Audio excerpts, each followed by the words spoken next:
Two UK judges have delayed a decision on whether to grant WikiLeaks founder Julian Assange a last-ditch appeal against extradition to the United States, giving Washington 3 weeks to provide further assurances in the case. The US wants the 52-year-old Australian citizen to stand trial for WikiLeaks publication of hundreds of thousands of secret military and diplomatic files in 2010 relating to the wars in Iraq and Afghanistan. Attempting to stop the process, Assange had suffered a string of court losses in the long-running legal saga, which his supporters see as a battle for media freedom. But after 2 days of evidence last month, the judges in London said he had a real prospect of success on 3 of his 9 grounds of appeal. Victoria Sharp and Jeremy Johnson gave Washington 3 weeks to allay concerns that the will be prejudiced at trial because he is not an American citizen and he could face the death penalty if convicted. Assange's wife and representatives of Amnesty International speak on the judgment.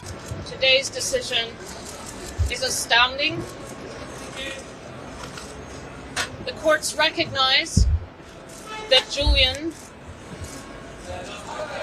is exposed to a flagrant denial of his freedom of expression rights, that he is being discriminated against on the basis of his nationality, an Australian, and that he remains exposed to the death penalty.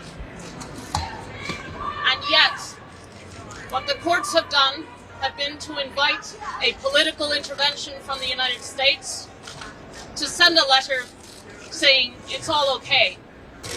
What the courts haven't agreed to look at is the evidence that the United States has plotted to assassinate Julian, to kidnap him,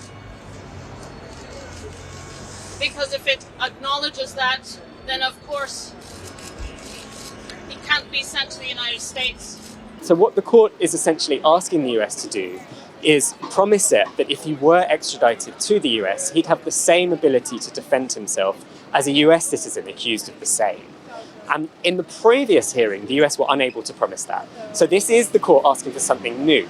But it is still really a very disappointing decision today, because frankly, in Amnesty International's opinion, this is an extradition that should never have been on the cards in the first place. If an appeal is granted in mid-May, then a couple of months later, this court will consider that appeal. But if an appeal is not granted, then the last chance saloon for Julian Assange will be the European Court of Human Rights. And I imagine his lawyers would make an emergency interim application to stop his extradition so that court could consider this case. So today's decision was a bit of a mixed bag. There is a final hope that justice could still be possible in the British courts, because the court gave Julian Assange permission to appeal on 3 of the 9 grounds that his defense team had filed in the Day X hearing last month. However, they've also invited the US to provide assurances. So if the US government provides adequate diplomatic assurances, this might not go any further.